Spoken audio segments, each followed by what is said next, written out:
G'day mates, it's your host Mary O'Neill Phillips and you are listening to Country Outdoors Podcast.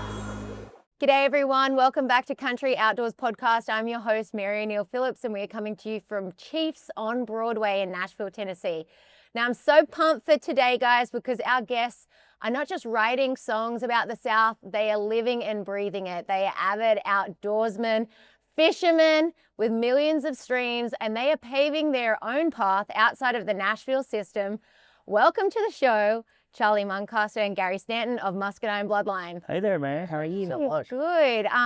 Been pumped to have you guys on because I feel like there's so many worlds that cross over between us and y'all, especially when it gets into the outdoor world and Mossy Oak and turkey hunting and all of that stuff. But also just like have mad respect for you guys doing your own thing independently because I've done the same thing with my career and with Country Outdoors and I know the hustle behind that. Oh yeah. Wear a lot of sacrifices that it takes. But for those people that don't know you guys, your story, your backstory, if you haven't heard their music, guys, then you've been living under a rock because you got you blowing up, like absolutely the millions of streams. Congratulations on Pieces going gold as well. That was really cool to see. But I want to get both of your backstories growing up down in Mobile. Sure. Take it away, big man. Yeah, I mean, from Mobile, Alabama, we lived there for like 18 years of my life and, kind of got into music at a young age. My dad sang in the choir and still does. And all my sisters sing as well. And so my sister and I, my full sister and I have a bunch of half sisters, but my full sister and I, we were like 18 months apart. So we were always in chorus together and choir together and like all this stuff. So almost like competing in a way, like singing and learning harmonies together. And I just remember like being in 6th grade choir, and not really understanding like, am I good at singing or not? I just like to sing. And I remember having some choir instructors they'd be like, we need you to be over here near these people because like they need your help, and I was like, oh, like, okay. And I started like understanding like, oh, I can like hold a tune better than your average like person, like my buddy Richard like can't sing very well or whatever. And so I kind of just took a liking to it, when I feel like when you're young and you find something you're good at, you kind of just stick to it. And I got a guitar when I was like 14 years old and just started learning like cover songs, and I would honestly just play like G chord in my room for 30 minutes a day. Were you self-teaching? I was. Like I just had like a chord dictionary, and I just like would learn A, B, C, D, E, F, G, and then I kind of would like pick up the pieces and started playing and singing together, and then that turned into like a talent show or something like that, and like that was kind of my first intro into being like performing in front of people that wasn't in a group. Being a teen boy at school, were you ever like bullied about that, or were your friends cool about it? It's funny you ask. That's a good question because I feel like choir is often like portrayed as kind of nerdy, in high school. And I did both though. Like I played baseball and I was in the choir. And for whatever reason, I think like people were just like, well, Charlie's good. Charlie's cool. Like he's cool and he's good at that, and he plays baseball. So like we'll let it slide. Like I don't know. I just I never got. If you'd have been in the drama class as well, you'd have had no hope. Yeah. Well, yeah, I definitely had some like my choir instructor growing up was like pretty influential in my whole life, like for singing and stuff. And he would often ask me, he'd be like, hey, will you come do the show choir? Yeah. And the show choir is like singing and dancing and like costumes. And I was just like, I'm not doing that. Yeah. I was like, that's where I draw the line, where I probably would get a hard time for that. Yeah, he's a better man than me because like I didn't do choir in high school because like maybe high school's tough, man. My friends would have ridiculed me. So yeah, he got away with it. Isn't that sad though? It's like, so sad. I played the guitar up until I was 14, and then I quit playing because it wasn't cool. Yeah, it's just not cool growing up. And it is really sad, and we need to like change that culturally. Absolutely. Yeah. I wish I could go back and like play more instruments that were definitely not cool in my head. Like it's like even like violin and stuff like that now. Trombone in primary school, and like that would be sick if I could play the trombone. I see people play like saxophone on TikTok all the time. I'm like, this is so sick. I know. Like, I know. And like also those people that you're trying to change yourself to be cool like end up being the biggest losers anyway. Like, yeah, probably exactly. not it is true. They end up working for you. Well, it is. Well, like I mean, I feel like when you are from where we're from, especially like the South, like regionally and culturally, you kind of have to live like in a glass house where there's like, you got to wear the uniform. They kind of, everybody wear it, like, don't stick out. Because if you try to stick out, someone will be like, oh, look, here comes so-and-so, you know, trying to do something he ain't or whatever. Tall poppy syndrome is what we call it in Australia. Like What, tall puppy? Tall poppy. So like when one poppy gets a little too Oh, tall, poppy. they Gotcha. cut it down. Yeah. Yeah, so everyone. Makes sense. I mean, Yeah. I think too, like, there's a little bit of going into what you're saying about the culture. It's like, you know, we went to private school too. So it's like, I feel like that's just like one more layer of like, you know, all the cool kids or whatever that go to the private school. And I don't know, there's just like a stigma about that where we're all going to wear the same clothes and we're all going to wear the same shoes and hats and whatever. I mean, and it actually is like what you end up realizing is your individuality and like how God created you completely unique is like what you end up having success with later. Yeah. Sure. Yeah. Well, so it's even funny, like, not to go on a tangent, but it's like, even when I'm like picking out clothes now, like I can subconsciously like feel myself still being affected by what we're talking about. You know, it's like, What happened to all that gator get a hole? Yeah. It's like, is this cool? Like, is it cool that it has holes in it? Am I going to get clowned for that? Like, it's easy to think like that. And it's just like ingrained. Be yourself. It's ingrained in you from a young age. That's why I'm going to homeschool my kid. No. Yeah, I mean, that's not a I'm bad. thinking about it. Hey, you can go on a tangent. I'm thinking about it too. So yeah, I'd say for me, I mean, we grew up a lot of the same. You're just stereotypical South Alabama, played ball in every season and went to school. I picked up guitar when I was an 8-year-old, I believe. I was in 2nd grade, and only because like my best friend at the time started taking lessons. And then he quit, and then I just... It was cool, so you thought it was cool? Yes, exactly. Exhibit A. Exactly. It's like what he was talking about culturally. But so I was like, well, if Parker's going to play, I'm going to play too.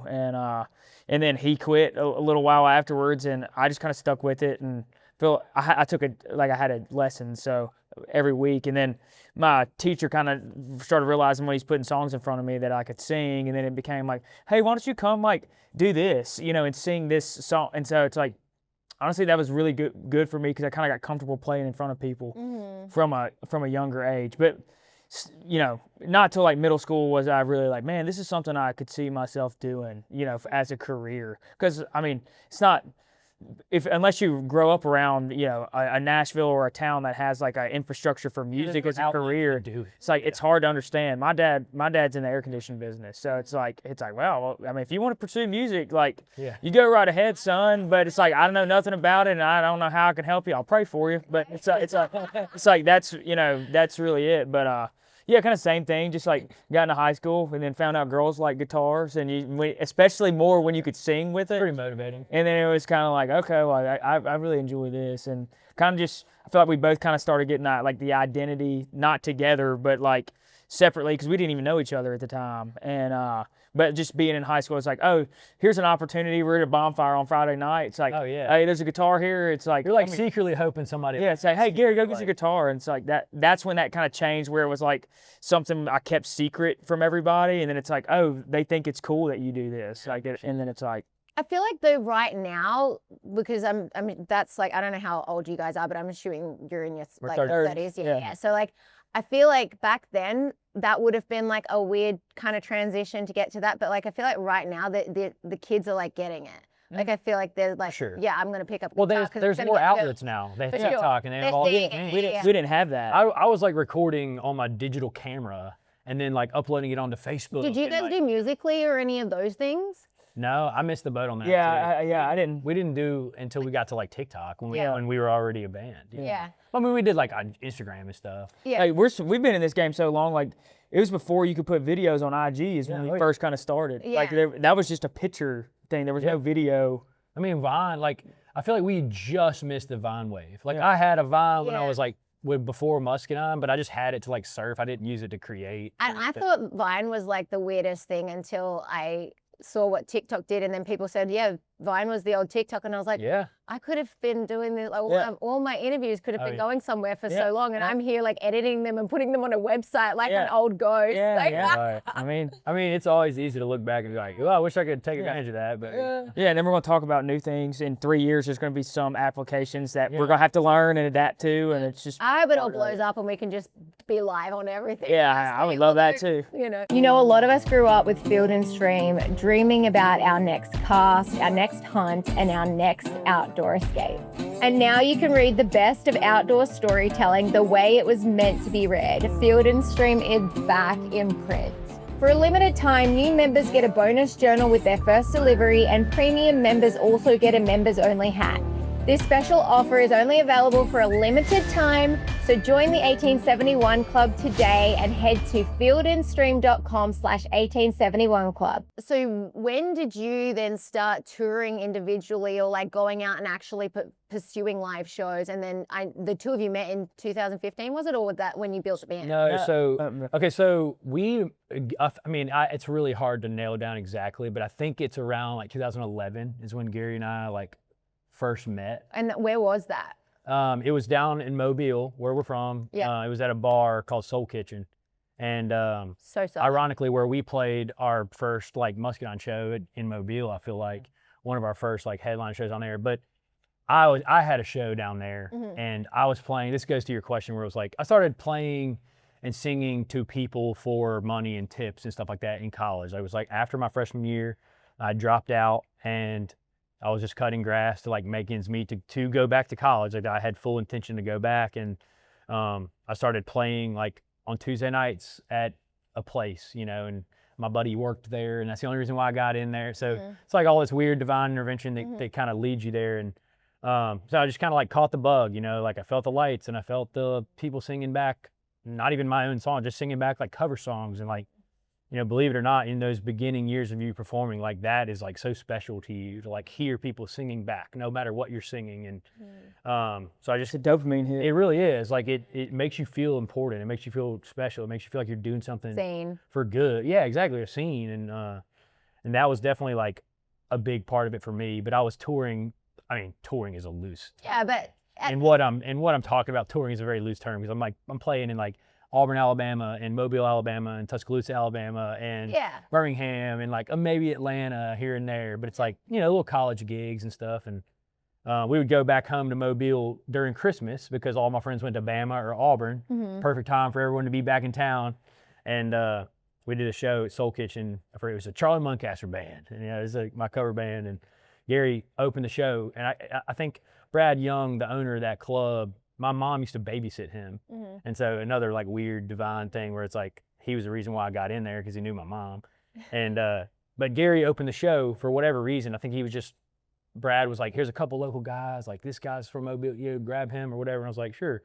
And that's where we met. And we just kind of like got each other's number and just were you looking to start like a duo? No, not at all. I mean, I had no intention of starting a band at all. Like, I mean, I was just excited to know another guy from Mobile that was playing music. Yeah. That was basically the extent of our relationship at that point.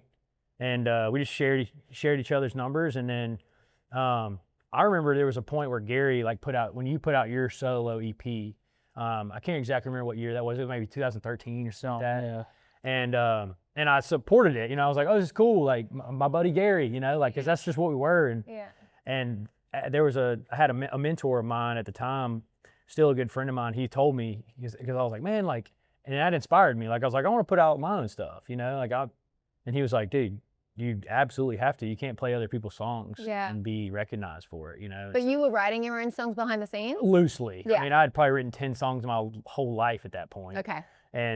But I hit Gary up and was like, hey man, like, you're the only other guy I know that like writes songs. Like, can you come to Auburn and help me write songs? That's cool. And that's kind of where our relationship began to like blossom, if you will. Well, it's also like, it takes some humility to be able to do that. Like, you're kind of like putting your ego a little bit behind and you're like, hey, I need help. Oh, I mean, I definitely was like, I have no idea what I'm doing. Like, I mean, like I said, I had written a bunch of crappy songs and, like laughable songs, important at the time, but it's like, I was like, this guy has like somewhat of a you know, understanding of what he's doing in this area. I was like, I want to learn from him. And Yeah. so that's what happened. He came up to Auburn one weekend, and we scratched out a couple of tunes on paper, and then he sat in at a gig with me. And am I going too far? No. 'Cause he needs to go on his side too. No, you take it away, Bubba. No, I'm enjoying listening. Yeah. And, We'll get both of you. but he sat in with me because it was like we had some fun, wrote a few songs, and he slept on my couch for a couple days. And I was like, hey, while you're here, I was like, I got a gig down the street at Sky Bar. It's really fun college bar. Yeah. And I was like, I'll give you half the money, and we'll just go hang out and get drunk for free, basically. And so we went, and we went up on stage with no expectation. I was like, well, I hope this goes good. Like, I don't know what's going to happen. And we played for 3 hours and just like traded off playing covers or whatever. That's so much fun. Yeah, and it's just like, kind of reminds me of just the beginning, you know, when you're so inspired by just like the smallest little things. And it's just like the purest form of like having fun playing. Like those are the reasons why like I started to love it so much, is it's just, we just go up there with no expectation and no one even knew you. You know, it's just, you're just playing your favorite cover songs, and there's just something special about that. And we knew the same songs, which that was kind of a influential moment accidentally, you know, because we were just like, damn, we sing really well together, and like we can both sing harmony, we can both sing the melody, we both have a ton of the same influences from country to rap. You know, we were like riffing on the funniest, awesome set list. Yeah. You know? Yeah, like for me, I'm not gonna like rehash everything about the origin story that Charlie did, but yeah, I went to school at Southern Miss in Hattiesburg, Mississippi. I went to school with the intentions of doing something in music. I didn't know what it was going to be, whether it was management or just any facet. Essentially, it's like I just knew I loved music and I wanted to be a part of what that was, and so I always had in my mind, say, well, when I graduate here, I'm going to move to Nashville. But in the meantime, put a little band together, went out and set off to be like an original band, put out original music, and then quickly realized kind of Charlie's recipe was like, oh, you can get paid a whole lot more singing, Garth Brooks and, Travis Tritt and, Oasis and, Totally. All that stuff. So it's like quickly became a cover band, and then I was like really paying my bills on this. So it was like cool as a college student to be like, hey, Mom, don't need money for rent. Like I got this taken care of, and those kind of things. And so, but then along the way, when Charlie was in Auburn and I was in Southern Miss, and this kind of all happening after we've met and his backstory, and we kind of just were like trading off because I was playing a lot in like Louisiana and Mississippi, and he was playing Alabama, Georgia, and I was like, man, I want some of that Alabama, Georgia, and he wants some of that Mississippi, Louisiana, or whatever. So we're kind of like, well, let's why don't your group or you come up open acoustically and I'll come open acoustically for you, and it just kind of blossomed into a thing. We really moved here. Started out just like helping each other out. Yeah, and to be honest, until I physically moved here, I don't think there was even talks of us doing. Yeah, we just knew enjoyed playing. Yeah, and I was like, man, when I got here, I didn't realize how lonely this town could be. Yeah. And when you don't know anybody. Yeah. And I'm too prideful to I'm not going to Losers on a Tuesday night by myself. It's just so a lot of lonely nights. And so there was a lot of times I was just calling Charlie and be like, dude, you should move up here. Kind of talk him off the ledge. And once he finally came, I think in that time frame we're like, man, let's give this a shot. It ain't like we're doing anything by ourselves. It's like, what are we doing? And I'm like, yeah, man, looks like we're kind of starting a band. Yeah, and so. But were you two, so you would obviously started writing a lot more when you were in college. Yeah, in college and high school, I could always, I feel like when I was 15 or 16, I started kind of getting the bug of writing original music. And were you just self-teaching? Yeah, on the songwriting aspect, I think so. I was writing a lot of really terrible songs, kind of thing. And then, just the more you did, you kind of just dumb into one that was half decent or something. Yeah. And I feel like too, not to speak for you, but I think an almost important part of Gary's story was he was posting these things, and started. That's what I mean. With the EP, I feel like That must have been a pretty intimidating thing back then, especially to be like, oh, now I'm going to put it out. But how do you even put it out an EP? Yeah, like, for Yeah, sure. and it all kind of derived from like when I was in college. I put out a song on like Facebook or something, and I'm not gonna say it went viral, but like it didn't go viral like a Viral million. for us, but like, back at the in, time, it's like it would have been huge. I woke up the next day and it was on Facebook and it had like 40,000 shares, and I was like, whoa, what is this? And I remember. still pretty I mean, good. 2011 or whatever. But I remember calling my mom. I was like, I think I'm dropping out of school, and she's like, he's like, she's I'm like, famous. Yeah, and she's like, no, you're not. But See ya. it started It it started giving me the bug. I was like, whoa, this kind of validated me. And then I started really kind of starting to write a lot more and just making a poem. probably like motivated the hell out of you. Yeah. Getting like yeah. people be like, this is awesome, you know? Right. And so then it was like, well, maybe I should move up and try to songwrite or something. And then, like I said, and then it just came being together. And then Charlie and I started writing a lot together, especially when we moved up here. And then, yeah, we just went in the studio, and one of those songs, of the first 3 songs we decided to cut before we even had the name Muscadine Bloodline, was Porch Ring Angel. God. And so it's Talk like, about luck. But yeah, so it's just kind of, anyways, we're talking too much. No, this is the we point. go off This on is the extreme point. tangents, by the way.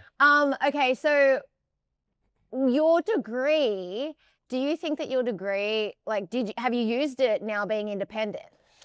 Some minute aspects. I feel like I learned a lot of stuff like outside of the classroom more that was practical. So like we had to have internships, and so I ran I worked at a venue when I was in town in Hattiesburg, and basically for my internship I'd already been up here and seen a whiskey jam, and so I was like, dude, this would be cool. What if we did something like in downtown Hattiesburg, like on a weeknight, and just like got these people to come play, you know, come play down here. And so, but my thought was just like trying to be savvy. I was like, dude, let me get the frat kid who can sing like 3 songs, but then his whole frat's gonna come out and support him when he does this thing. Yeah. That's just good marketing. And so it was just like, so it starts like on these 2, I can't even remember, we called it Hub City, I can't even remember, it's whatever. I remember that. Hub City Sessions or something? Yeah, something. But we did it, and so I was just using Ward's blueprint without like any talent here. So I was just like, dude, you can sing Wonderwall and like, you know, a Leonard Skinner tune, like come do this. And like people would show up. And so I was like, man, dude, this is kind of cool, like creative, like guerrilla marketing, kind of just scheming. And it kind of like, I feel like those were the things outside of the classroom that was like, I could kind of use. And it's like, to manage my own career, because you don't have to be here. Yeah, right. yeah. And it's like learning how to use like different things on like Photoshop and Adobe Premiere to where I can like make my own flyers and I have to pay people for that, or it's like throw together a video. It's like those are the kind of things you just kind of like it saves you a lot of money if you can do it yourself. Yeah. It's just time. Not to knock that industry. I just feel like the curriculum changes 24/7. So it's like every year, how do you teach something where it's dated in 6 months? So it's really kind of hard. Yeah. But I met some good people, you know, in that degree, but I just knew like I couldn't do it here. It's like if I wanted to do something, I had to go where like there was like-minded people, and a lot of them here. Yeah. And so you guys get up here, and how does that conversation happen that you guys are gonna form a duo, and then how did you come up with the name? I mean, I specifically remember like it was probably like riding around. We were riding around from gig to gig or whatever, and I think I remember like I specifically remember Gary and I being like, so like, are we just let's just like call this something, you know? And we just decided one day. It really wasn't like some grand thing where we just like put a handshake. yeah, we'd already been gigging together for like a year, playing together. Right. So / like kind of like almost coexisting in the same, like living together almost, you know? Yeah. And so I think that was the moment where we were like, okay, like You're de facto. we definitely want to have like a band name. We were always set on that. Like we were like, we don't want it to be. We were touring as Gary and Charlie at the time, just to have something. But we were like, we want to have a name, and we were really inspired by like bands like Turnpike Troubadours at the time. So like hence like kind of where the double name comes with like a little bit of the rhyme scheming and so, I mean, like I said, we had tons of stupid options that it's hard to name, you know, it's really hard. Yeah. It's really hard, and we probably thumbed around with names for a few weeks, riding around in the car, just seeing a sign here or there or something that says like, oh, this, and then, would this be cool? Would this be cool? Would this be cool? And for whatever reason, we thought Muscadine was cool. because a muscadine is a grape. It's grown in the South. It's very it's a southern. It's a part of Southern culture. For sure. Like a lot of people, most people don't know what it is unless they're from the South. It's kind of like if you know, type of thing. And with the idea too that we will never play out of the Southeast in our life. Basically, So it's we're just like, oh, everyone will know this. At the time, we would have been just fine making a little bit of money and like putting out some music, and it's funny how your goals and stuff like just scale. Especially when you're like building this college fan base too, because that's like, yeah.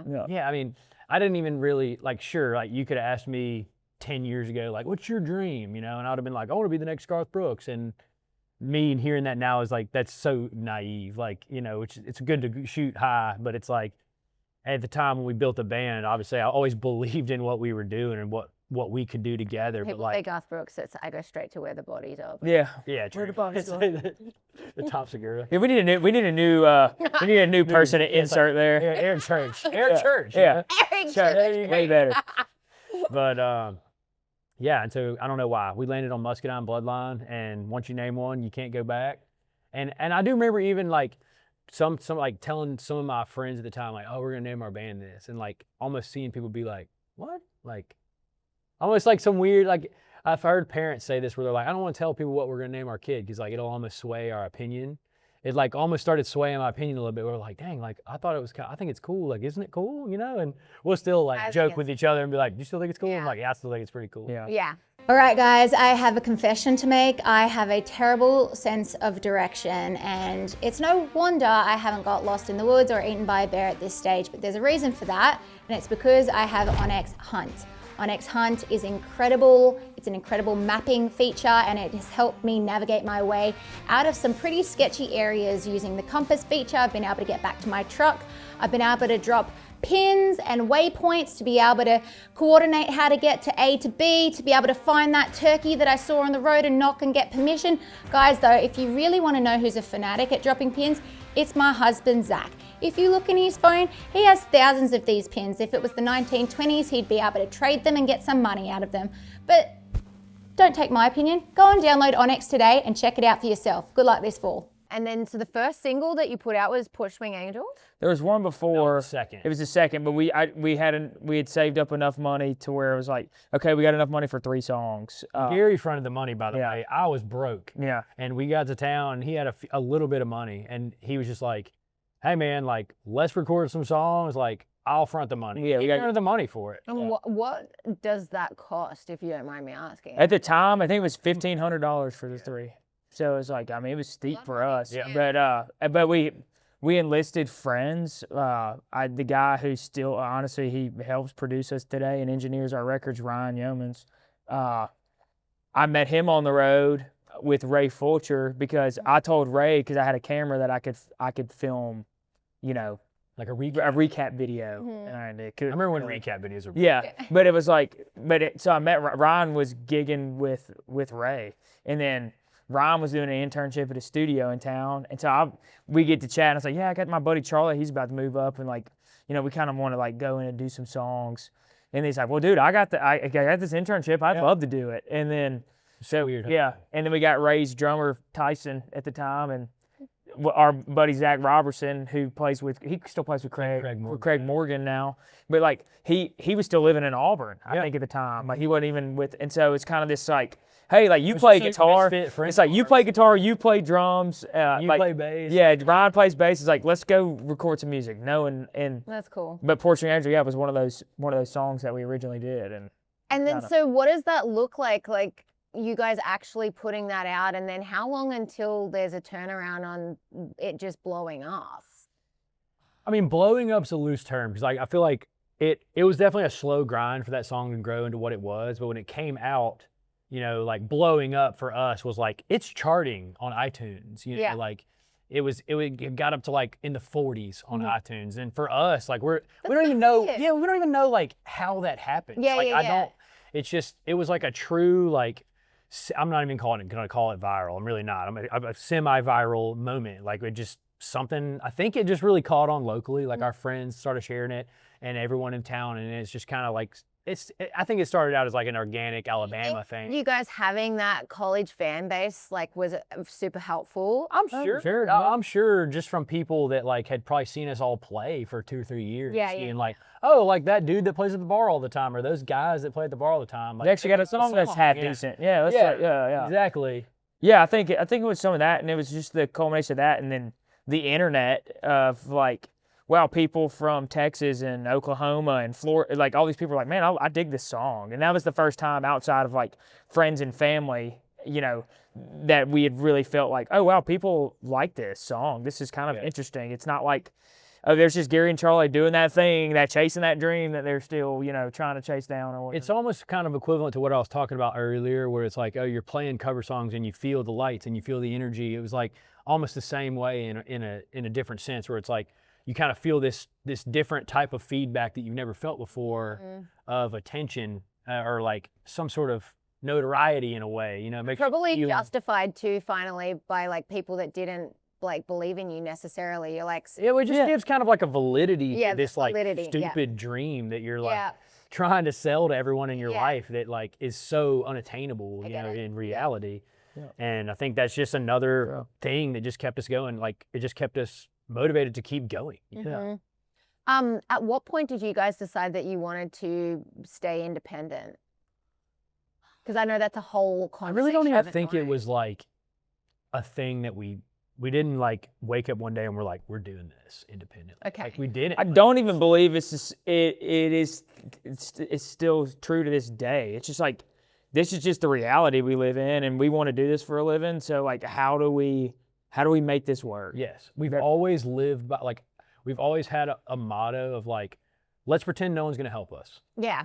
And okay, let's figure that out. Like, how do we get a manager? How do we get a touring touring agent? How do we do all this stuff? It's all, people do it all the time, right? But we just had the gumption to be like, man, we want to play out of Alabama. Let's start cold call places in Missouri. See if someone picks up. And it's like, because all a booking agent is a cold caller. Yeah, it's somebody, especially at the very beginning. But it's like we were doing that and printing our own merch and like, you know, designing our own merch. And it's like there's like all these things that we weren't just. We said we can't wait on anybody to come help us. It's like, if we got to figure this out. So I think on Mondays, I went to the mail to send out the shirts. On Wednesday before we left for the weekend, he'd go.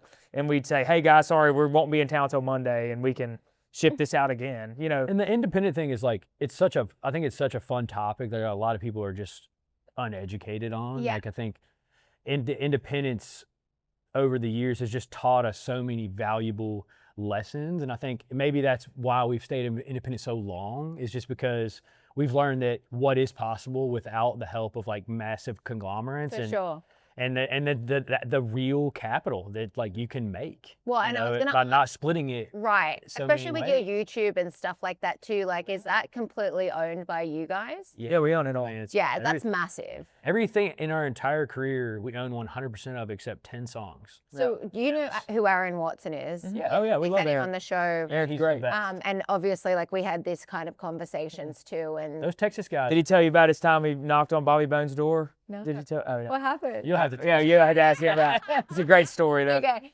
But yeah, so yeah, let's talk about the whole independent thing though, and because I do think it's fascinating, and there's probably a ton of artists that would love to know how to not sell themselves or sell their souls to the devil, but some deals are not bad either. No, and like I said, we're not even against one. We just haven't got we haven't had the one yet. There's no right or wrong way to do this. Yeah.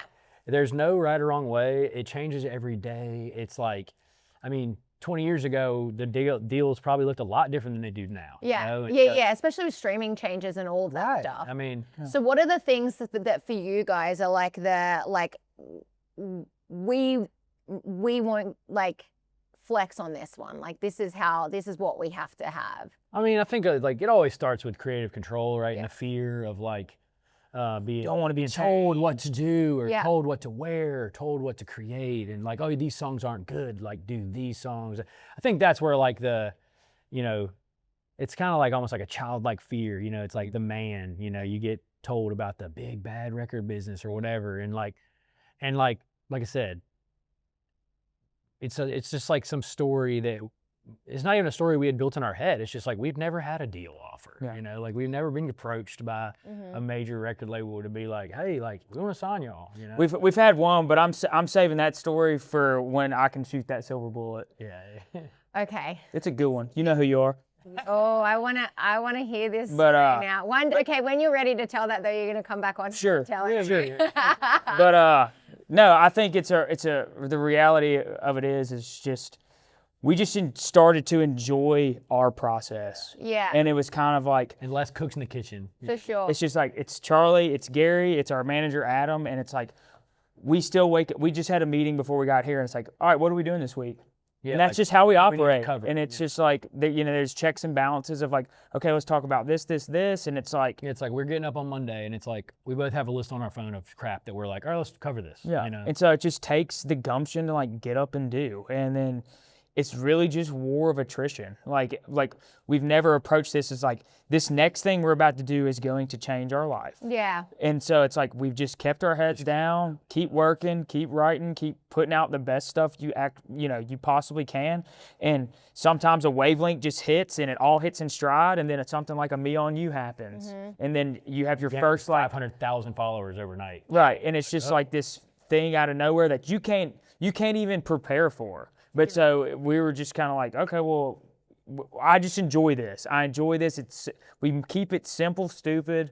There's no like grand scheme that we're like trying to do. And it's like we want to be on a Zoom call with 30 people and say like, okay, here's what I think we should do.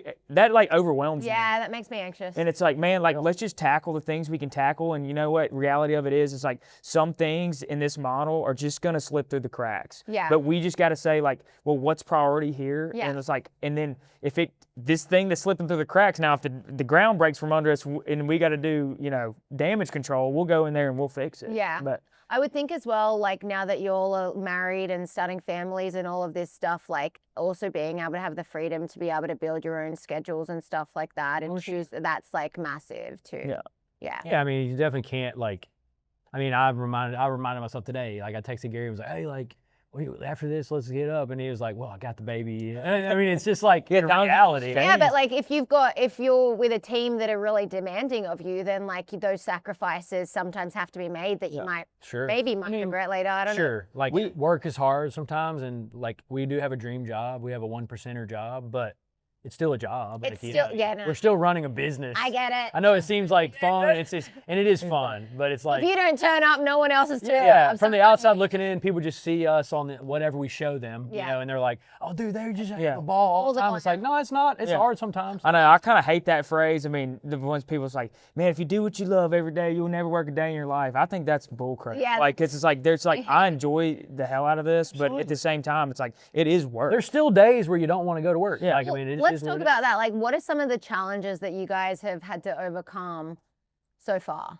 I think for me specifically, it's one like adapting to like social media. It's really tough. Like we're in our 30s, so like it's a whole lot easier for these these young kids who are coming up because like they've been on this app since they were teenagers. I mean, they didn't have responsibilities. Yeah. And so now for us, it's kind of like we're having to like first time in our lives, we're like retroactively learning like, wait, how do you do this? Like this kind of. The other thing is you also know how bad it is for you mentally. So it's like a mind. It's balance. Because you're like, it's balance. I think it's hard to like trying to quantify success by. So social media is a big one. Like just because it's like, it's so easy to try to weigh your worth on like your reaction, on social media. And it's just like, we all know that that's not true, but it's very easy to feed into and to compare and like look at other bands and be like, man, like why are they getting all this?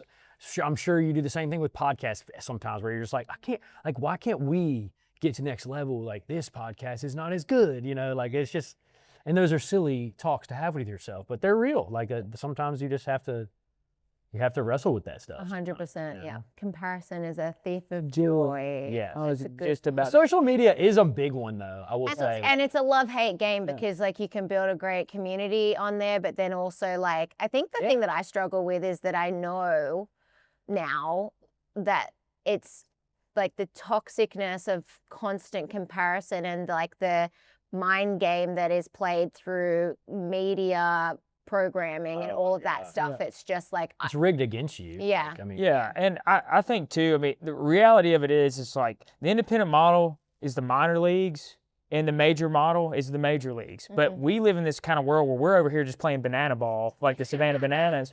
So it's like, but it's afforded us like opportunities to say, hey, let's get creative. Like, let's release an album on all vinyl, you know, before we release it to everybody. And then you sell a lot of units because you're just like thinking of stuff and not thinking in the way of like, well, how's this going to chart on billboards week one? Because like we don't care. Like we're not concerned about that. All we are in the business of is like fan retention and making new fans, and then making music that we like. Right, and then like giving them a reason to stick around. Like, why would I pull for the Muscadine guys? And like that's the only metric that matters to me. It's like how they feel about it. Like, I don't care about. Yeah, it's like sometimes we sell more tickets in a weekend than we'll get likes on an Instagram post. Yeah. You know, and like that's an interesting metric And if so- you really think about it. So remind you, and so I'm But not. you're like, wow, this is Yeah.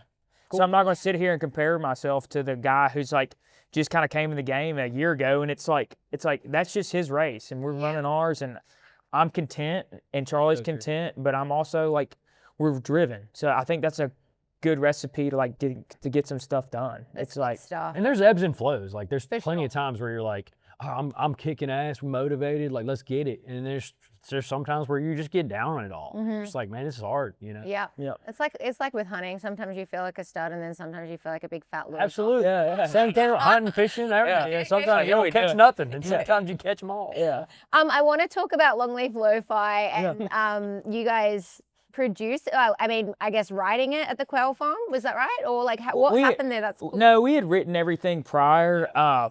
Honestly, we did a tour with Post Malone, and I just remember we were like, man, like, let's just get away. Like, we're kind of ending the year, but like, let's take Ryan and we'll take our buddy Jay, who does all of our like video content. It's like, let's just record a record somewhere off-site. And this was the perfect one to do because we were like, Fire yourself off. You know? this record was supposed to, I mean, it was about South Mississippi, and we're like, well, what better place to like go do it? It's in South Mississippi. So we did it at my in-laws' place. They got like a little cabin.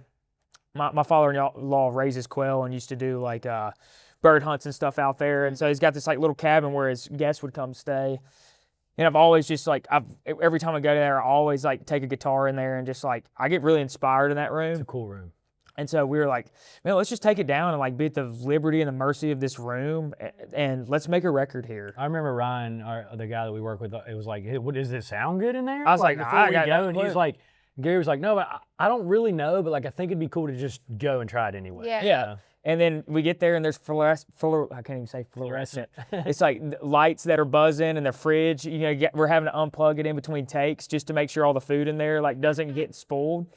But it's just like it was just fun, and it was the first time like we had our families and responsibilities were kind of out the door. It's like, man, we woke up for 4 days and we just like woke up, took our time, you know. and like we stayed up super late, like making that. And then it's like, hey, do we want to go shoot some quail? We'll go do that. There's a pond right behind it. If we need to reset, we want to throw something on the grill. Yeah. So it's just like a dude's weekend, Yeah. It's really. like a retreat almost. And It didn't really feel like work. and so it was just fun, and like, and it was a perfect record for that because it was like, it's really acoustic driven for the most part. And so like if we'd have brought, you know, all the drums and everything, like it could have been a disaster, but it was just fun to just go down there and get amongst the place that like this record like conceptually is about. And Is so- Longleaf about the pines?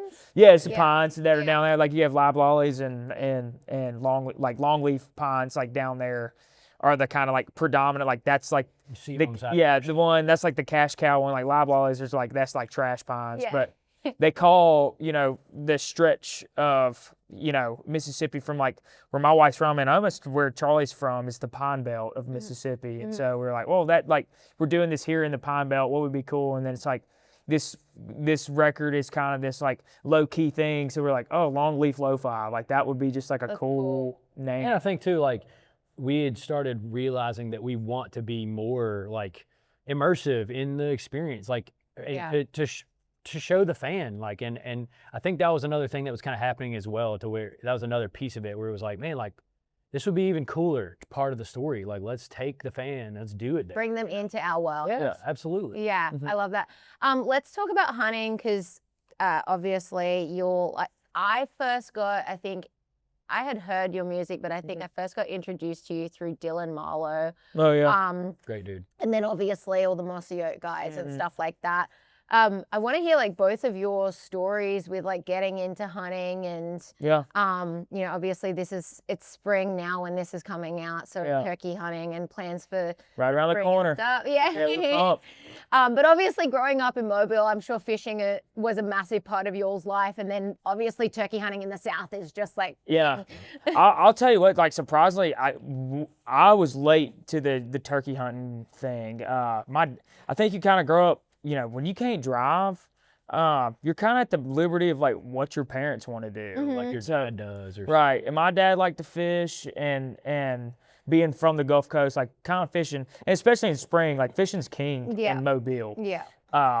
Yeah, I mean, I grew up like deer hunting with buddies and that, but I didn't have any friends who turkey hunted. So it's like they were all, it's like, you know, when it gets cold in around Christmas time to January, it's time to go kill a deer. And then it's like, and then we're going to fish. And so, but, you know, I come from a sports family. Charlie does as well. It's like when you're playing, you know, ball, when you're playing basketball in the fall, baseball in the spring, you know, football early fall and, you know, into summer. And that, so it's like, when is there time to go? You don't have any Saturdays. And so. Well, and especially if no one in your family is directly taking you. Right. And so, like, if you have a place. And so I went by true. proxy as a kid. Like, you know, we go up to my grandparents' place, and it's like, okay, well, that's my fond memories of, like, you know, really fishing and hunting and those kind of things. Until I was able to drive, that's when I really got into, like, I had a good buddy. He gave me like an old bow.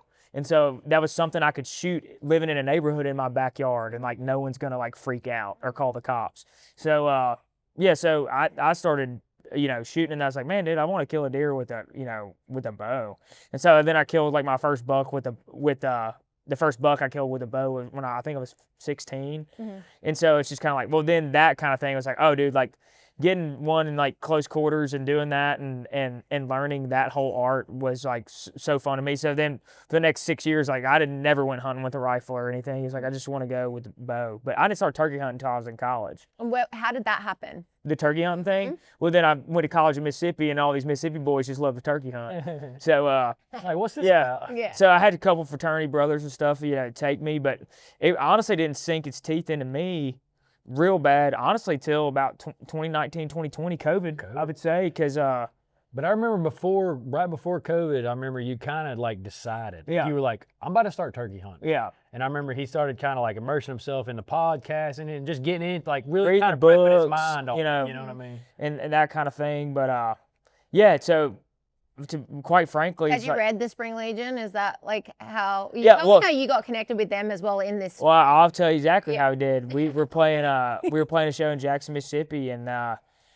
think they brought me this. This hat's been through it, but they brought us some hats, Austin Seals and Hunter, and They're good dudes. they're great. And they hadn't even started the brand yet. This was their first. They printed 6 hats, and so they had. That's cool. So this is one of the original hats. Wow. I didn't even mean. I just put this on today, but so anyways, they didn't start the brand until thereafter, and then it was just kind of funny. Like, so I've got to see that from like its infancy of like, you know, they just put out their own turkey vests like last week, which was cool. But nonetheless, like, yeah, so I was late to the turkey hunting thing, and once I kind of, you know, went with guys like that, and then got immersed like in the culture and was deep in the literature and that kind of thing, like, then I started finding like the people that like I really get along with in that world. And so my teachers were like guys who really, that untangible, like, oh, they just get it or whatever. It's like I saw how they did it, and it was like, man, this is how like I want to represent this sport.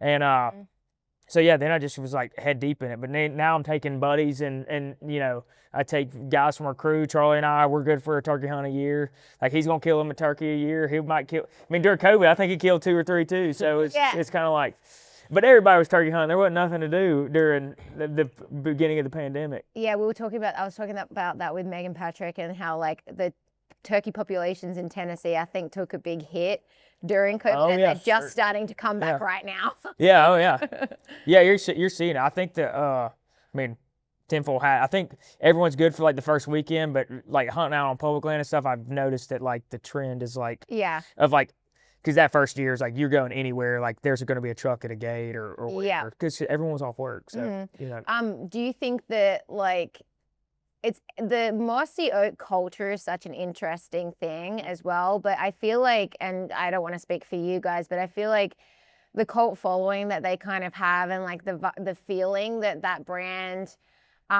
gives people, is that like, it's very similar to your bands, like, oh well, and is that, do you think, a Mississippi like Southern thing, or like what is that? I mean, it's definitely a lot of regionalism, I feel like, within that. But, like, if you even go back to the origin of Mossy Oak, like, Mr. Fox is from Mobile. Yeah. It's like, well, yeah, and Tom Kelly is from Mobile. Kind of like the only option and so, for us. and so, so it's like, that was just like, that's just the primo one, like, where we're from, the origin stories. I mean, even with, like, primos and, like, so it's like, being from the South, like, it's like these guys, and you go to West Point and you see this big conglomerate Mossy Oak is, and you walk in there, cool. and it's like, this is just a family business. Yep. And it seems like, I mean, unless they're putting on a hell of a front, like, it seems to be like everyone gets along and are happy to be there. Yep. And it starts top down. That's the culture that Toxie and the Hayes boys are just like carrying that flag. Yeah, I always say like you can tell exactly who they are at NWTF because they're all on the show floor. Yeah, they're and exceptional. they're not raising themselves above anybody else. They're shaking hands and talking to you and sharing stories. Yeah. Yeah. Yeah, we stay in contact with those boys a lot. And I mean, we did with the Longleaf Lo-Fi record, like we did a Longleaf collection with some Mossy Oak, and so it's just cool to get on the horn with Daniel and Neil, and like it's like just, I mean, they wrapped our 18-wheeler, you know, and they paid for it, you know, those kind of things where it's like I don't know, there's just like and it's not, I don't even think it's about like business. It's just like, hey dude, they know we're fans, and and y'all just are good people, and it's like that's why we rep it. New Field and Stream pack provisions, dog food, treats, and supplements fuel your dog's focus, strength, and stamina for your next outdoor adventure. Because your dog works hard and their food should too. Load up on Field and Stream pack provisions at Tractor Supply or learn more at packprovisionspet.com. Oh yeah, I think she likes it. Field and Stream Pack Provisions dog food. Guide rated, adventure ready. And what about you growing up? So growing up for me, like similar to what Gary was talking about, I feel like the way I tell it is like, you know, you kind of just do what your buddies do, really. And I played baseball for pretty much my whole life. And besides, I got to go down to Orange Beach for maybe once every now and then with some buddies, and we'd go get some cut squid and try to catch a catfish or something, you know, just sitting there with a pole and a rod holder. But I was always told that like my grandfather loved to hunt. You know, we lost him when I was really young, so like I got to hang out with him a little bit, but never did any outdoorsy stuff. But he loved to dove hunt, and he loved to deer hunt, and he loved to bird hunting and fishing. And so I remember going in the garage with my grandmother's and like going through his tackle boxes and like what I would do, what I would kill to like see again, like what's in there, and like even like use it. Like, Is it around try to catch still, bass? or- No, it's not. Yeah. Charlie's out of nowhere, like in the past like 6 months, he's become just a freak bass fisher. Like It's kind of just bit me for some reason. yeah, he's deep into it. Like I've never been like a bass fisher. Like growing up, because I like speckled trout fishing and red fishing. I always make time to go do it, but like he be out there on wherever he's going. You're not gonna exploit areas, but Don't it's definitely, it's just been cool to see. Like it's ate him alive, but he's catching nice fish. I feel like I'm a serial hobbyist, and sometimes to a detriment. But like I think it's specifically with like, for example, with like bass fishing or whatever. I think it's like some things that like I think I never got to try that often, or like, and then I'd realize now like I have this like childlike love for it in a way where it's like I would have loved this growing up, you know. And so, but yeah, like I mean, bass fishing has been recent. Like I've always liked to fish, but like I've been really into that lately. But ironically, like Gary, I feel like was a kind of a big reason why I got back into the outdoors in general. Like I mean, I killed my first bow deer with Gary. I killed my first turkey with Gary. And I killed my first deer with my father-in-law too. My father-in-law's an avid outdoorsman as well. Yeah. But And quite frankly, Mary, like when we were in the grind of like the beginning of Muscadine, we didn't have the luxury of it because we were on the road every single weekend. yeah, there's no, So it's there's one weekend maybe a year, and that's Christmas. Yeah. And But now you guys are probably like I mean, we got days to like ourselves. planning stuff around your stops, right? Like if you're traveling somewhere in the Oh yeah, I mean we tour so lightly in the spring because that's just like something that I need. It's like it's 6 weeks. Like it's like I need that reset. It inspires me, and it's just like man, like to come back and I feel refreshed. And I was like, man, if you're gonna get me for 10.5 months at my best, it's like if I get this little 6 months. I mean, everybody or needs 6 a weeks. good reset. Yeah. like that For too. sure. If you are touring in the spring, are you door knocking? Like during that period? No, I mean, there's been a couple of times where I've like weaved together. It's like, oh, we're playing here, but like we only play one weekend a month. Like we play one week, like That turns out being a little harder than you think. Yeah, just, yeah. Like convenience-wise. yeah, on On the road. Yeah, on the road for sure. Like I have like hunted like from the road, like rented cars, or it's like me and our film guy Matt, like he's a turkey hunter too. But it's like I remember like it's like we maybe end shows in Texas, and like the next week like the bus is going to Colorado, so we're like Oklahoma's open, let's go there. And so we've done Totally. rented a car and done that kind of thing. And same thing with like fishing. Like Yeah. sometimes we're in Carolina or something. It's Yeah. Like, Yeah, we like, keep our you're boat- on. We've Like, we- acquired buddies that like we- have boats and Yeah, stuff, and we keep guys- poles on the bus just for the off chance we get 4 hours of just like, Yeah. okay, where's the public whatever water that we can just throw a line in? Absolutely. And so I like that you said the excited thing though, and it's something that kind of comes up in this show a lot is like I think that God created the outdoors for in the Bible it says like you're meant to become more like a kid, and that children are the kingdom of heaven, and but like I think that's what the outdoors was created for, like to spark up that childlike playfulness in us, and it's cool to see like adults finding that also like midlife later in life because it's just yeah. There's no time well, and I think there's like like maybe this is a masculine like trait that's kind of bad, but it's like when it comes to like anything with like firearms or like country boy stuff, like dudes don't want to say I don't know how to do this. Yeah. So therefore they just like take the route of like, well, I'm just not gonna participate in that because I don't want to look like an idiot or look like I don't know what I'm talking about. Sure. But I've learned like that you can get so much wealth of knowledge if you go into a situation where you're like, I have no clue what I'm doing here. So and Show then me. and Help and, me. and so instead of like then some guy who's really good at something watching you do something like a moron, you're just like, what are we doing here? It's like Absolutely. And also as like entertainers, I think it's good for you guys with a platform to be good advocates for the sport, to say like it's okay to try something new. It's okay to get into it later in life. You don't have to be the best at everything you try, and that's really about like opening up the barrier to entry, and that's how we all stay hunting and fishing, is by more people participating. I think you can learn too from just like YouTube now. Like, I mean, it's like the amount of like things I've learned about fishing and hunting and bow hunting. That's how I learned how to turkey call, was doing YouTube videos because I was embarrassed to call in front of anybody before I knew how to do it. For sure. Yeah. And it's like you can learn so much crap like on the internet. That I mean, the good stuff and bad, but it's like I've learned so much stuff about fishing and hunting in general. Like, I mean, the golf. I mean, I like to golf too. Everything I'd like to do is outdoors, but it's like I've helped learn how to drive a boat better by getting on the internet. Just there's all kind of stuff you can learn on the internet and not have to feel stupid. For sure. How has marriage and now having a child changed your lives?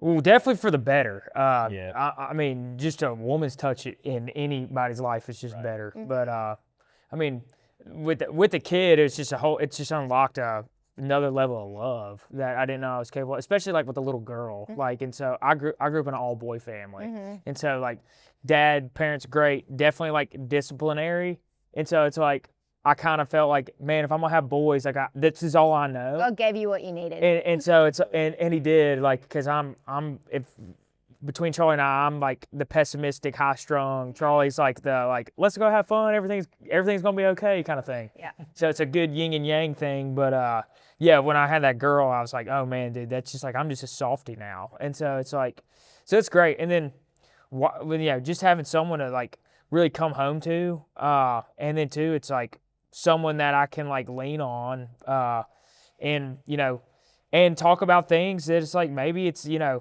mean, Charlie and I have a great relationship. How our communication is awesome. We're best buds, but it's like when like our wives came around, it was just like it changed things, but I think it changed it for the better, and it's just they're in the mix too, and it's just beautiful they've got to see it grow from what it was and like those kind of things. So I don't know. Yeah, I mean, I think so. Like, I mean, it's just you have to be selfless in any relationship, right? I mean, I think that's a good lesson. Yeah, you want for anyone to good marital training. Start a duo. Yeah, I mean, you'll learn a lot. We joke about that, but it's like there was a lot of things that even after I was married, like as I was getting married and like blossoming into our marriage, like it was like in a weird way, like it's like working with someone so closely. It is like a marriage. And it really is like a marriage. You have to. You're putting your fate in his hands and his and mine. You have to value both people's perspectives and opinions and like and values, and it's just that's true. It's really cool it was cool to put those pieces together and be like, man, like Gary and I taught each other a lot. Not even life. knowing. Yeah. And then, but like you said, like I mean, my wife's my best friend. I mean, she's there. She holds me up through the good and the bad and the ugly, and same for her. It's awesome. With me. It's awesome. What are you guys' plans for the spring and for the year? Have you got any hunts planned this year? I got a few that I've been ruminating over. I mean, I'm probably gonna go out west for sure. I had a spring baby, so like my birthday. For all them turkey hunters out there, they know what I'm talking about. But so my spring got cut short last year, and I went on one trip with Hunter and I from Spring Legion. We went on a trip, but I kind of got like I don't know, like along the way, like I was trying to do that whole like kill one in every state, and I was just robbing myself of joy. It's fun to travel, and it is fun to do that, but it's exhausting. I put a lot of pressure on myself. 4 single season slams. Yeah, and it's just like, yeah. And I was with after 4 years. Yeah, I was with for what? I know. Sure. I set a goal a couple years ago to kill 10 in 1 year, to knock off 10 states in 1 year.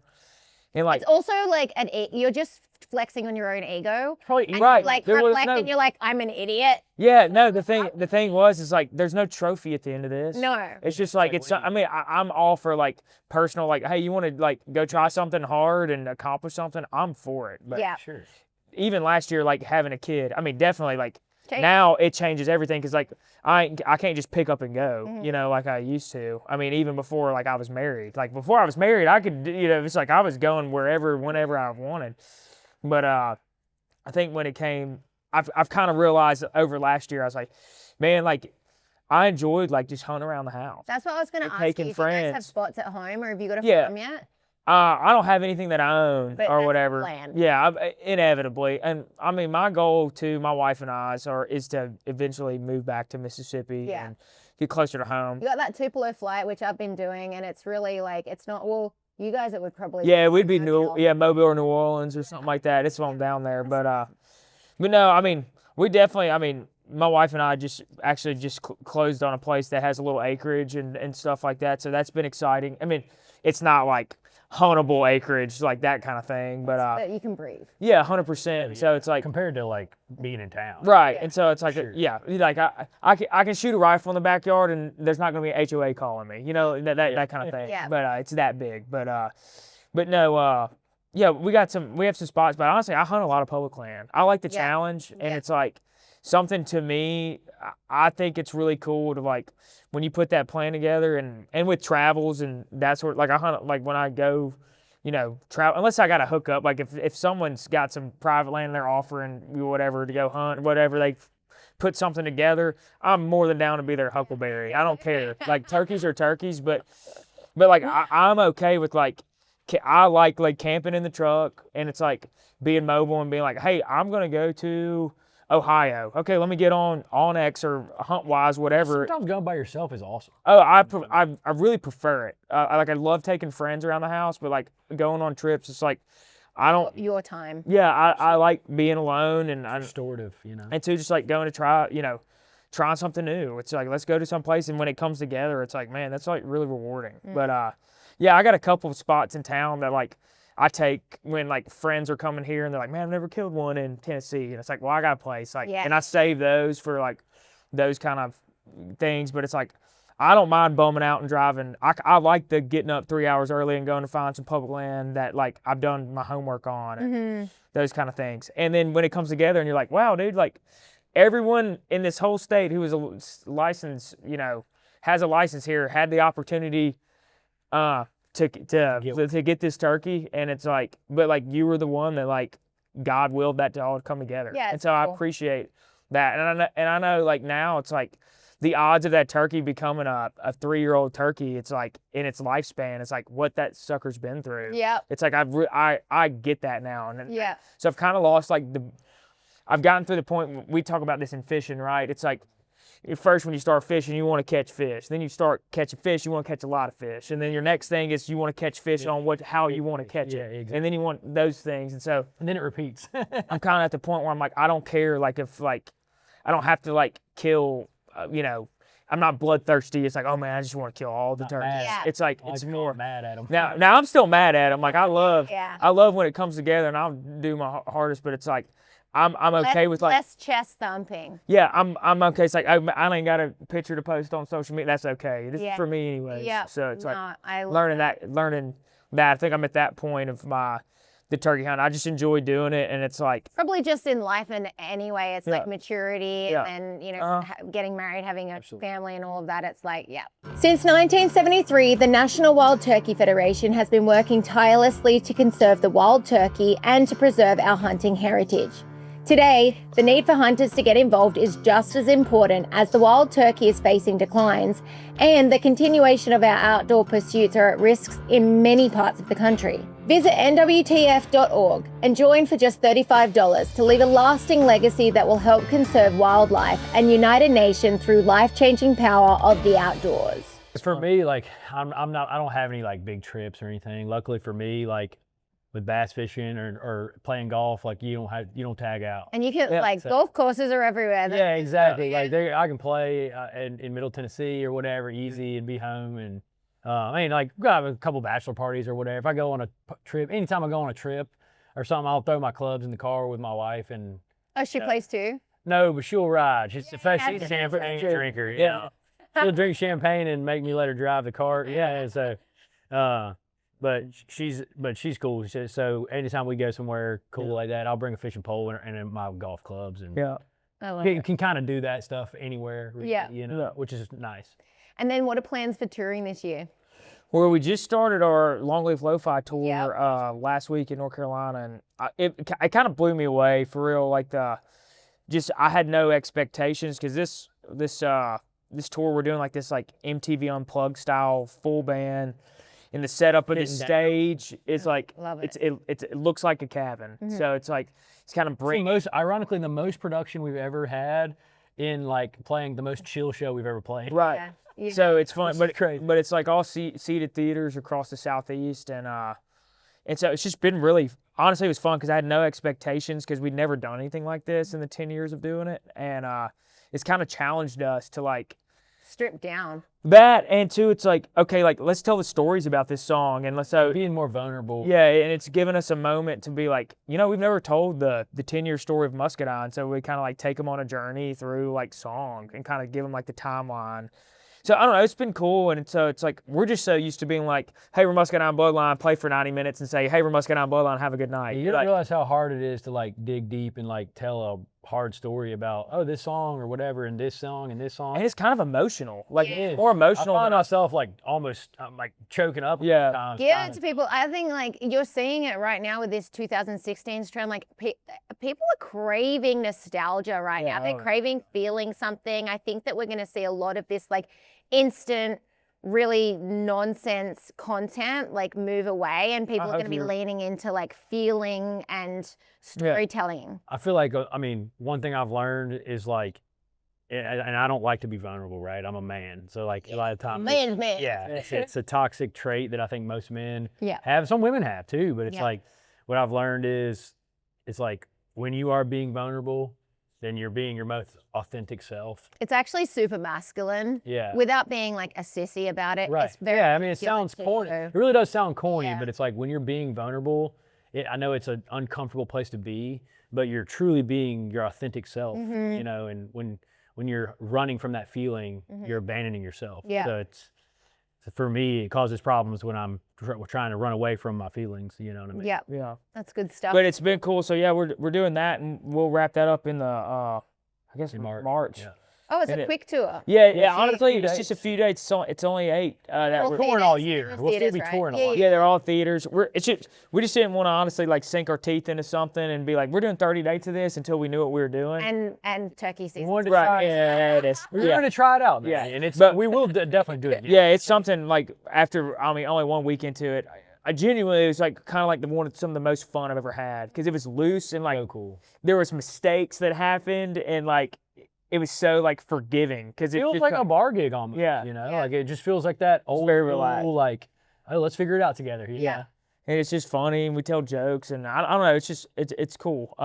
So yeah, we'll do that for a little bit and then we're on the road all summer and the fall. There's some cool like Yeah, opening dates. yeah, some big. We're on a big tour in the fall next year that hasn't been announced yet, so Okay. we're excited about that. And then yeah, a bunch of big festivals in the summer that we're excited about. And you guys were opening for Lainey all last year, weren't you? Yeah. We were, yeah, for the fall. We have all fall. We I'm were sure that there. was a blast. Yeah, she's great. Massive. We love her. We love Duck, and you know her fiance. Yeah, they're not married yet. I Yeah, think they're almost. yeah, Yeah. But yeah, she's great. Lainey was our first friend that we ever met in Nashville. That's so for her to like She's the best. go out and have us, you know, Yeah, out. she could have had that- anybody. Yeah. Yeah. And so it was an absolute honor to have her or for her to have us, and we got to sing pieces together every night. Like Yeah. you know, it was just wild to see like you're in Madison Square Garden sitting on a catwalk just on 3 stools, talking about the song and then playing it, and like you're playing to 15, 20,000 people, and you can hear a pin drop in there. And I was like, oh man, this is like really special. Yeah. It was insane. Speaking of pieces, like, what did you guys know it was gonna go? Like, what happened when you guys found out that it was gonna go gold? And like, what were your family's reactions? And No, I mean, Luckily for us, it wasn't our first yeah, like RIAA certification. Yeah. I think it's like our third. yeah, but there's one. Yeah. it's almost. It's almost. We have a couple songs that are almost platinum, and that one's almost platinum. Yeah. So, it's really cool. Yeah. It's just not that a trophy means anything to. But it does validate. It does like, oh, this is So kind of you're cool. on the right You path. can see it. Absolutely, it's a cool like flex to have in your house when people come in. They're like, "Oh, dude, that's so cool." Yeah, Yeah. but I It's think pretty cool. I think with pieces like specifically like this kind of that song. Had like it- a second wind on. Yeah, well, and two, it's like when we originally wrote it, like that was just us with Lainey just being like, hey, let's write it on some friendship kind Yeah. of thing. It was like we had done that in the past, and we said, man, we hadn't done this in Yeah, a while. look it up. And then honestly, this was kind of before the Lainey thing took off. yeah, like, yeah. selfishly, and I'll say this on camera, but I thought it was like we were kind of like, oh, we're doing her a favor, and then turned around and Look, quickly it was like, oh, she's doing us a huge favor. Yeah. So it's been so cool to see her career just, Yeah. you know, she's do it. just in the And- stratosphere. Yeah. and she's so humble, and she is genuinely the same person Yeah. that we met when we were, you know, first moving to town. Yeah. So it's cool. No, we had her on the back when I was doing writers rounds in town.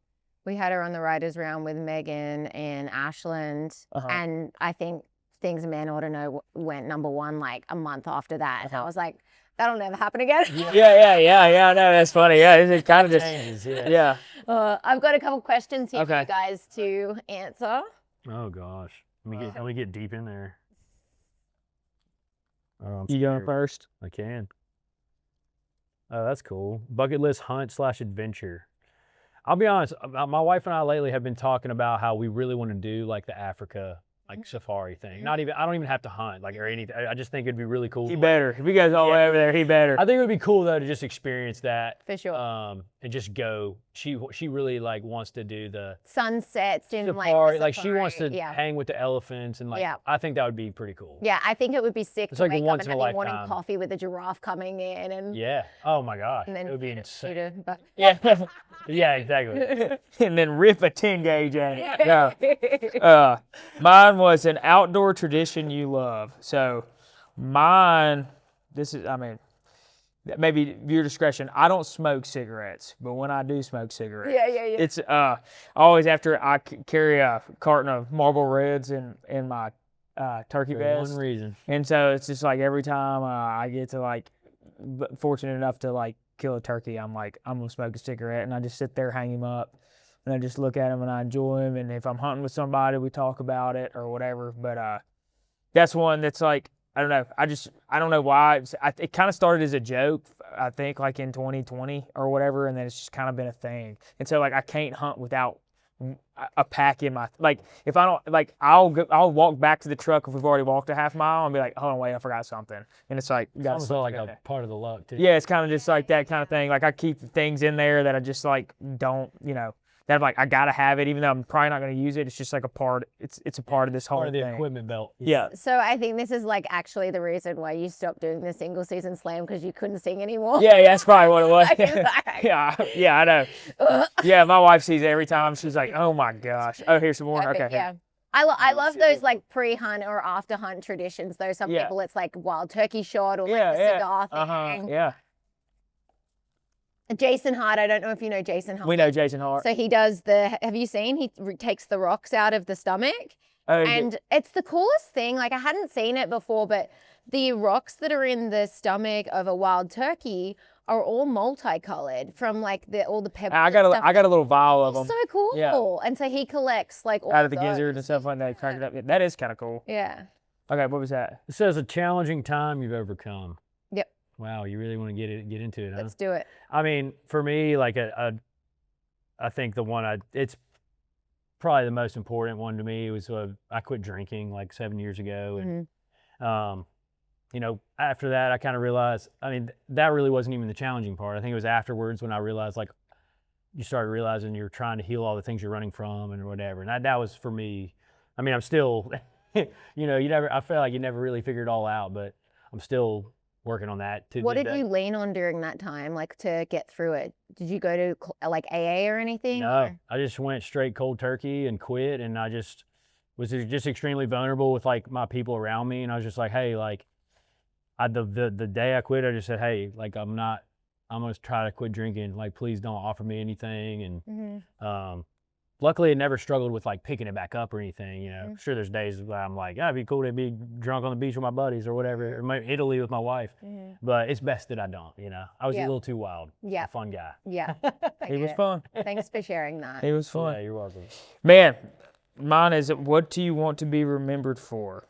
Dang, Man, deep. yeah, this is kind of funny coming right after saying smoking cigarettes or whatever. But one thing I've really been working on is just like be more open about my faith. I have a platform, and it's like Totally. how much time like I've wasted with like the stuff that God has given me, and just the opportunities. And so like I really like just want to be an example, not to just like the fans, but also to like the people I'm on the road with and the crew and those kind of things. And that's something I've failed at. Like I'm acknowledging these things, and like, so it's like consciously, it's just like, man, how do I be example for Christ? Like out here on the road. Yeah, I'd say that. And it's just like knowing that, being able to, for someone to see that picture of Christ and be like, there's something different about him, and maybe it leads to conversations. And Totally. it's like I've been, you know, we do a Bible study on the road, and it's been like really cool to kind of like see guys open up, and too, it's like that was kind of a part of growing up in church and those kind of things. That's been normal to me. But having guys that like didn't grow up with that background, they're like, well, I didn't know like guys got up and talked about things they struggle with or whatever, outside of like going to see a therapist, which is cool too. It's like, but it's like, I don't know, it's just been kind of cool to. So yeah, after I've talked about nicotine habits and stuff like that, I think that's one that's like, and maybe this will hold me accountable, you know. So it's like that's one thing I definitely want to get better at. I think that is a perfect way to end the episode. That's very honorable for both of you to have shared both of those. And it's so funny because literally it's really not weird, because the Holy Spirit, I think, completely directs everything. But this show, when I started it, one of my biggest prayers was that it was that I glorified God's kingdom. And I'm not kidding you, every episode Jesus comes up naturally. Yeah. And it's just, there is like, and I say that like there is a revival happening in the world, but in Nashville, in country music, in our generation, that is just like a breath of fresh air. And I feel like we're all feeling it, and there's such a freedom in that. I think not to be like ironic, but like especially in the outdoors as well. Yeah. You know, like I think that's where a lot of people, even if you're thinking it's time for yourself, where it's like it might just be a time to reflect and like spend that little bit of time. Like there's something about it, you know, being alone in the woods or like alone on the water or something like. There's something about it that's very spiritual. You know, and even if you're not a super spiritual person, like you can avoid it, but most people can feel something on in those experiences, you know, in those times. I think we just got a lot of broken people and they're looking for something. And so I would encourage your listeners to, hey, try Jesus. If you haven't, changed my life. Yeah. Thank you guys so much. Guys, Muscadine Bloodline, their brand new album is out now. Go and check it out. And thank you guys so much. Oh, thank you for having us. It was fun. Yeah, It's been a pleasure. really enjoyed it. Thank you. Absolutely. Round here we all thank heaven for God's grocery store.